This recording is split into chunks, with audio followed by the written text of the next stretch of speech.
What's going on, everybody? Doc, Average Gamer Guys, back yet again. Or Escape from Tarkov action. And as you can see, 1212 is live. We've got the VOIP, we've got Lighthouse, we've got a whole bunch of other stuff. We're going to jump into the patch notes and some initial comments on some pretty major changes with the flea market. I think more time needs to be spent thinking about it and seeing the impact, but we'll give some initials as we jump into it. So we're going to run through that, and without further ado, let's jump in. All right, so first and foremost, I gotta say, I had a chance before I read these patch notes. After doing that, I just went in and spent some time running around Lighthouse. Lighthouse is awesome. The map is so cool. It is ginormous. Looks like a ton of stuff to do. Very, very excited to get some time to play that. I just did some offline runs, take a look at some of the extracts. We'll have some other info coming out about that, probably a walkthrough, probably highlighting some of the extracts as well. So if you're interested in that, make sure to stay tuned to the channel, and that video should be coming out here pretty soon, because I imagine this is probably going to be the first one that we're going to put up. So what I want to do is just jump into the patch notes, and I want to talk about the major highlights here. I will put the link down below for you to check them out. Maybe if you're not following Battlestate Games Twitter, which is where they post a lot of this information. This is obviously on their wiki, so if you go into that, you can go there, or not their wiki, their official website. You can go there and you can search for it as well. They're pretty good about putting these up front, but let's jump into them. So key changes: Lighthouse has been added. Really cool. So they did talk about, and this is just a highlight, this first iteration of the location, the future territory will be expanded and will include new bosses. So to a specific extent, and I will show again probably in the walkthrough of this, you can't get to the lighthouse quite yet. It's there, it looks pretty well established, but snipers will open up on you, 2 of them, and they will kill you very, very quickly and with aggression. So make sure to not approach too closely, and they will certainly take care of you. This is probably one of the coolest things that I'm excited to talk about and to see how this plays out. I haven't seen these guys. We get a new faction, ex-USEC operatives called Rogues. So basically, we saw this in the trailer, and if you didn't watch it, there is kind of like a very large camp, actually, now that I've had a chance to look at it. Inside of it, there's also like kind of like a power plant type area. These rogue USECs are going to basically protect this thing. It's walled off. There's a huge gate front that's got mounted machine guns and a whole bunch of other stuff. There is a backside that I think is going to be the option to kind of infiltrate this, but it looks like they're going to be roaming around. The cool part is they are going to have Raider-like gear, which is really, they have similar interests as the Raiders, right? They've taken over, that's the water treatment plant, and they're pretty well entrenched. It talks about stationary machine guns. I'm telling you, these things are set up. It is pretty cool. The neat part will be to see is how they work with suppressive fire. We've seen this from the cultists a bit, and I think that's going to be pretty cool. So they're going to prevent you from trying to come in. Again, these new bots, it's also interesting. They're going to be leaning towards the USEC PMC faction, so they're going to give you a chance to kind of approach, I guess, but they will still kill you. If you're with a bear, they're going to drop you on sight, which I think is really interesting. And of course, here's the other interesting part: if a USEC player engages with a fight with the rogues, he will be considered a traitor and treated as hostile for the next several raids. So again, this is a little bit closer to that PMC type karma that they've been talking about, with specific impact on this for this map. So very, very interested, very cool. I think this is going to be a great opportunity to actually get yourself some good gear, because I imagine these are always going to be spawned there. So that's another interesting thing that we'll have to see kind of how that plays out. I imagine, again, they'll have like Raider-like gear, so that's cool. So we get Inertia. Inertia is going to be one of the big changes here. So this comes in when you're walking, strafing, sprinting, sharp turns, landing after falling, leaning, and sidestepping. And I think it's going to be very interesting. I haven't played around with this too much.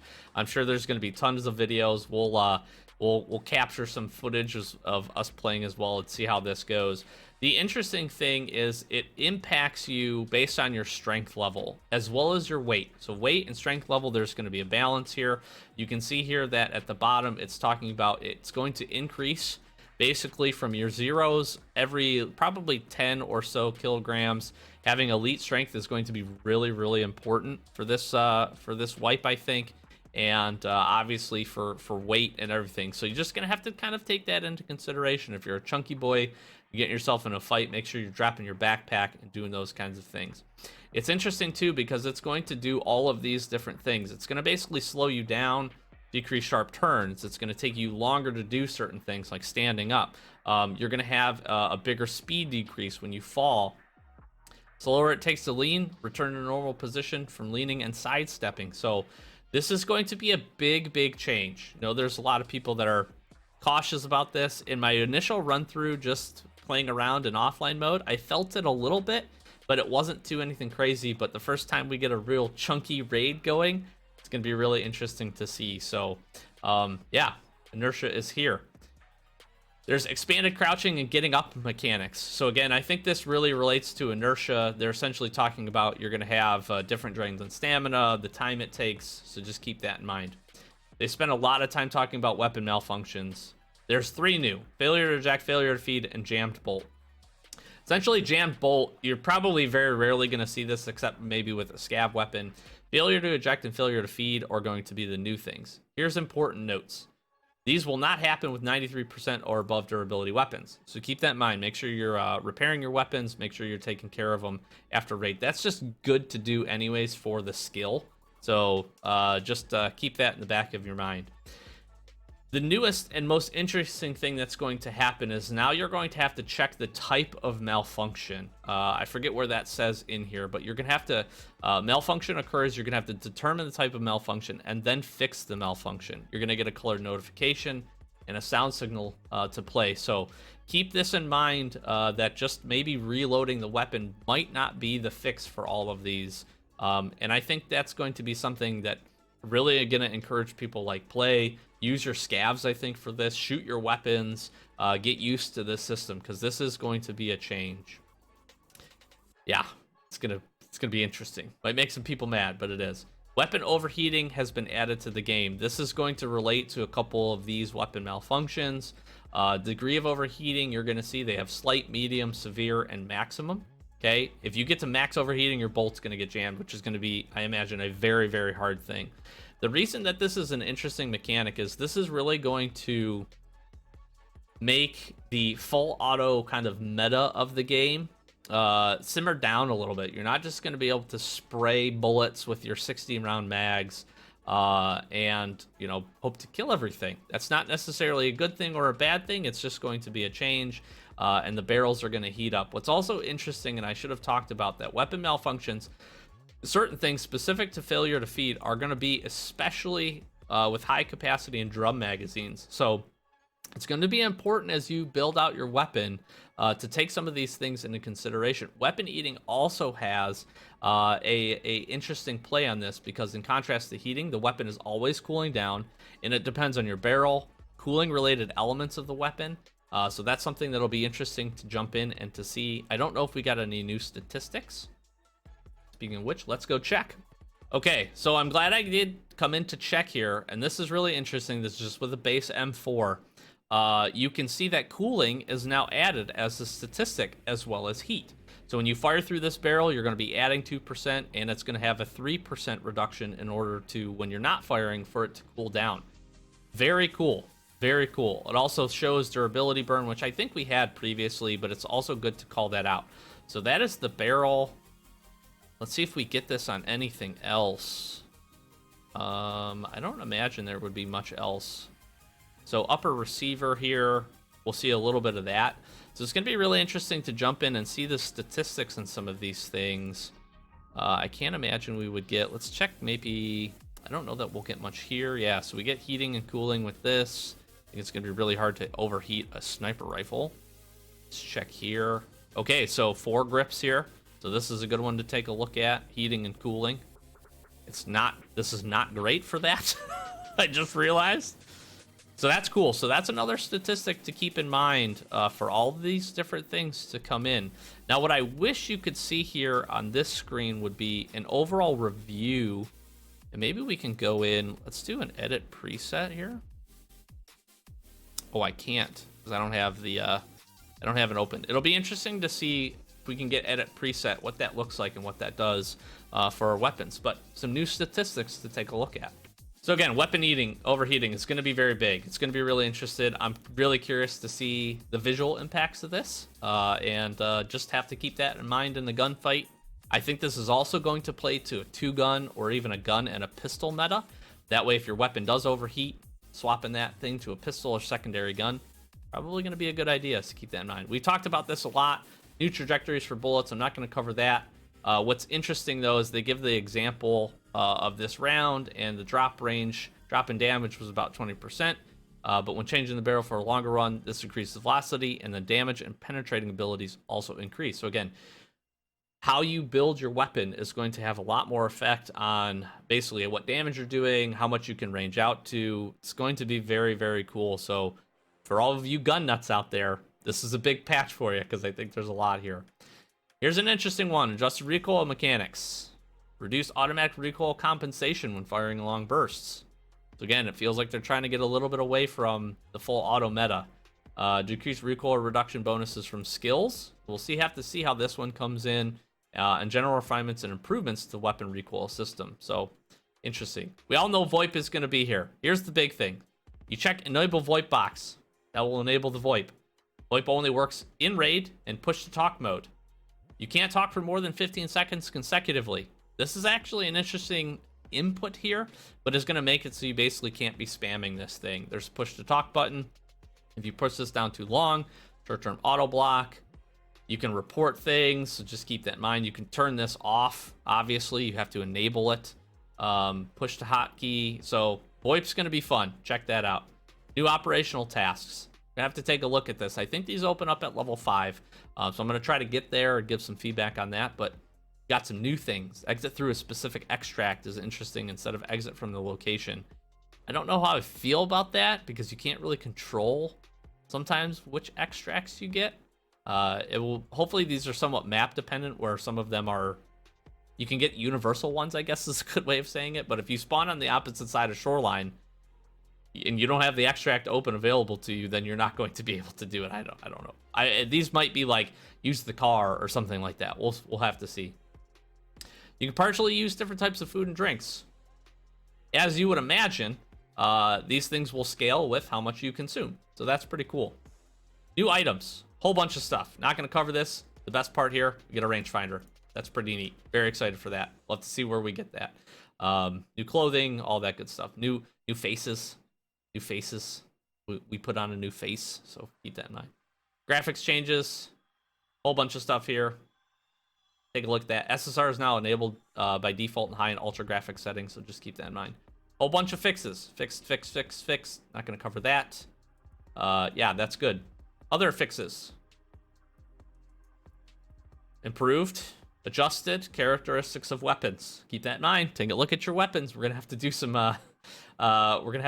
things. Oh, this is interesting. Remove the ability to quick throw grenades. Now when you press the hotkey, your character will take a random grenade into his hands from your chest rig or pockets. That's really interesting. New crafts in the hideout. That's cool. Change conditions for unlocking hideout zones. Also going to be interesting. All keys now have durability of 100 units. This feels okay to me. Honestly, this does. This feels okay to me. I know there was some negative reaction when this had been discussed in the past. 100 units is a ton. Like, I think all of last wipe, I maybe went through 2 factory exit keys, and that is arguably the key you are going to use the absolute most. So don't let this scare you at all. I think that's just a good change and probably has some future impact. I didn't see any change to starting gear, but this is specific to bots and player scavs, so we'll see how that comes in. Balance changes for rarity and spawn locations, so we're going to continue to be dynamic, which is interesting. Weapon attachments, changes in traders' range of items. I haven't seen this anything from the outset, but I think levels 2, 3, and 4 are going to be interesting. We've got some balancing changes to task rewards. We'll see if there's any major major issues with those. Here's the big one. We're going to spend a few minutes talking about it. Certain items can no longer be put up and purchased on the flea market. Here's what there is a huge list of things. Let's just say that almost all class, it feels like, and I could be wrong here, but it feels like all class 4 and above armors are removed. Your really, really large backpacks are removed. Like your raid, your mystery ranch, your attack. Again, you see a lot of armors here. right? So your Gen 4, your Defender, your Zooks, your Reduts, your Slicks, even your good helmets like your Vulcan, your Exfil, your Alton is all gone. Basically all of the top tier ammos are no longer able to be put in here. That includes 55A1, BP, BS, your Eagle Neck, 6.3, 190, AP20s. Obviously your grenades for your grenade launcher, your Blackout AP for the 308, your Lapua rounds, all of the thermals and high tier night vision. So GP NVGs, this is really sad because these are great. Your grenade launcher, and some of your high capacity mags, as well as Airgoop Labs access keycard. This is a little surprising. I don't know that this was, ever talked about in length. I'm going to give a couple initial comments up front, what I think about this. One, there are reasons this is happening. We have talked about trying to extend the early wipe. The common counter argument to this is going to be, well, if I don't have access to it when I open the flea market, then I'm not going to be at the level of the people that play this game every day. That is true. The population of those folks, in my opinion, is relatively small, though. Is that to say that you're not going to run into somebody in the next day or two that's wearing class 4 or 5 armor? No, you very well may. What I would intend, though, is that they found that, or they earned that, by going and killing raiders, going and killing a boss, going and doing something along those lines. This does not, I think, eliminate the chances of that happening. It just decreases it. Labs keycards not being able to be sold on the flea market, in my opinion, right now is purely, 100% purely, a move to stop RMT. I'm going to just say that up front. That's just my opinion, because that's where these guys would go. They would boost their accounts up to 15. They would get to the flea market. They would buy those because people are going to be selling them, and it doesn't matter how much they would sell them for, 3, 4, 5, 600,000 rubles. All it would take is one ability to get into that raid, and then you could just constantly farm and make enough money where you could be able to do that. So I think that's a change. So my opinion is they're trying to do two things. They're trying to expand early wipe, right? They're trying to expand the new player experience. They're trying to reduce RMT to a certain extent. And they're trying to really force you to find these things and to carry this stuff out that makes it more valuable for yourself, as well as not a huge impact on the economy. I'm also going to say this. I believe that this is going to be short term. I don't know what short term means. Maybe a month, maybe 6 weeks. I have a feeling they're going to get some pretty negative feedback when it comes to this, I think. I have a feeling that this is going to, at least, things are going to slowly open up. Or they're going to find a system for this to open up. We've talked quite a bit about, and it's been suggested in multiple different things about, like, hideout progression, allowing you to open up certain other things. Not only post things on the flea market, but also be able to sell things on the flea market. I think that would be an interesting dynamic when it comes to this list of items that... let's say it's your Intel Center or something else. Maybe there's something new. We clearly don't have that yet. That allows you access to different categories of the flea market. This feels like kind of the first iteration of that by basically blocking these off. I don't have a problem with high tier class armor not being listed, especially class 5 and 6. Class 4 is kind of that mid ground. I would like to see that back. But I'm okay with a lot of the high tier armors being gone. If you go out and you kill a raider and you earn it, great. If you get it as a quest reward, great. Use it. That's the big thing here, and put yourself in that position. I'm okay with the majority of the high tier ammos. I'm not okay with some of the subset ammos that I would argue are not quite as good. M62 rounds, they're brutal, right? That doesn't feel like something that should be limited on the flea market to me. Same thing with 5.56A1 and 5.55A1. That's basically going to push these guns to make M4s and HKs really not relevant unless you're able to either, quest to get these, because you can buy 5.5A1 and 5.6A1 through traders when you get them leveled up. So I think it's kind of forcing players to go down that path a little bit. In addition, though, I feel like it's kind of an attempt to maybe modify the meta a little bit, which early is fine. I don't agree. I'm fine with like BP not being listed. I'm fine with Eagle Nick not being listed. BS though, it's great ammo. Should it be relatively available? I don't know. It's easily available if you know where to look to go find it. I struggle with that. Fine with this ammo, AP 6.3, I think you should be able to list it. These are just my opinions. I'm sorry, SS190 is great, but this is like the ammo you need to be able to run some of these guns. So I don't know. I'm BP and SPP. I'm okay with BP for a certain extent. SPP, I just think they should take a look back. Like 300 Blackout, if you're not running AP ammo, this gun is not good. And that's unfortunate, but there's so much limits to ammo types for certain guns that I think it's just pulling some of these out from having an opportunity to be viable. So I'm okay with these not being listed, to be honest with you, because if you find them, cool, use them. I don't like this though, because you need these for quests. So how else are you supposed to get them? Right? So if you get to certain quests and you can't complete them because you can't buy a Reap scope, that feels pretty bad. Same thing with these. I don't know why you would limit night vision goggles, just because these are good. So I would like them to take a look at least these two. This is obviously, here's the thing about this. This is a great scope, right? It's very easy to get killed with this thing. It's very easy to kill it if you kill people, if you know how to use this. But if you don't know how to use this,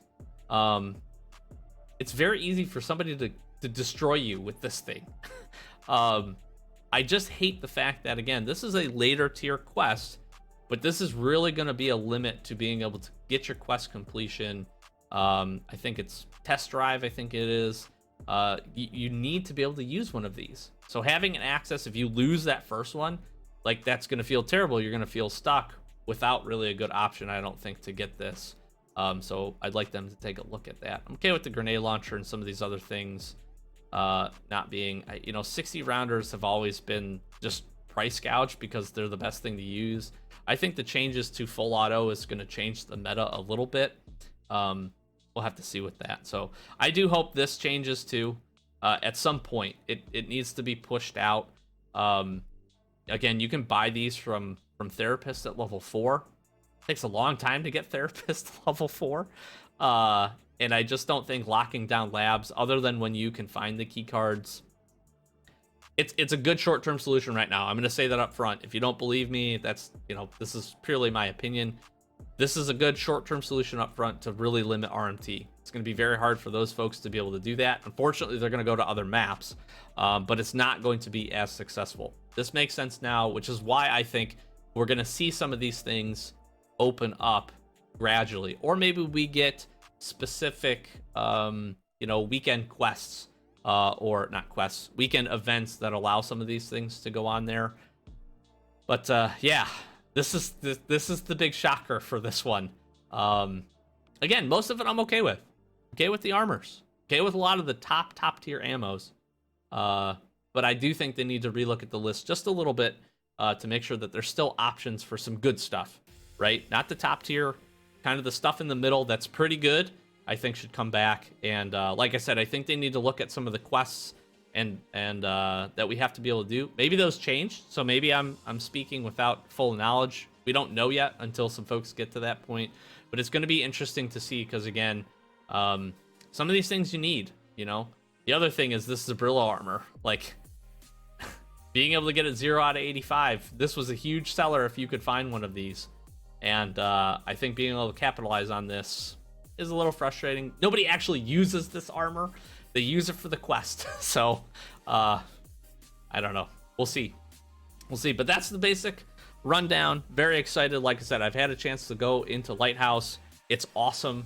It is awesome. I'm going to have so much fun on that map. Hopefully you're excited for the wipe. Everything right before the holidays. Get some chance to play. Get the hype going. Don't let these flea market changes impact you, because they're not. These flea market changes are not going to impact you for a while. right? At least a couple of weeks if you're just an average player to get up to that point where you can even access the flea market. So don't get too wrapped up. Don't let this be the thing that kills it, because again, I do think this is in part is a way to kind of reduce that RMT, do a couple other things, extend early wipe, which if you don't like early wipe, that sucks, but have some skills, go kill some raiders and find some of this stuff, and I think you'll be in the same position. Go kill some bosses and have an opportunity to be able to do that. I know that's hard for some folks, so I don't like say that to be like, well, just get good. That's not what I'm saying. I think just go explore, have some fun, hit your hidden stashes. These things are going to pop up in there to give you access, and then it's just going to be interesting. Use some different guns that maybe you're not used to. I know I'm going to be using a lot of sniper rifles early. Get my sniper rifle skill up, so we will see how that goes. But hopefully you're enjoying it. Like, comment, subscribe. Do appreciate all the support. Stay tuned. We got a whole bunch of content planned. I've already got like 3 videos in the works as I'm recording this one. So keep that in mind. Like, comment, subscribe. Subscribe to the channel if you want any more Escape from Tarkov content. We're going to be starting up our hardcore series, our escape series as well, very, very quickly. So we're going to be jumping in, doing all that kind of stuff. We're going to do some challenge series, everything, a whole bunch of info for Lighthouse, as well as new tasks, all that different stuff. We're going to try to get knee deep into this patch as best we can. So if this was helpful for you and you look forward to that, please consider subscribing. It really does help us out. In addition to that, we do stream on Twitch Fridays, Saturdays, 8:30 Eastern Standard Time. And we'd love to see you over there. Chat 1212. Tarkov, how your experience is going, what you think so far, and just hang out as well. Maybe run some raids. We got our Twitter and our Discord, all those links in the description below. Again, we'll have the link to this patch notes below as well, so be sure to check those out if there's anything that I skimmed over that you want to take a closer look at. And with that, I'll close out. Doc, Average Gamer, guys, as always, thanks for watching. We'll catch you next Escape from Tarkov video. Peace.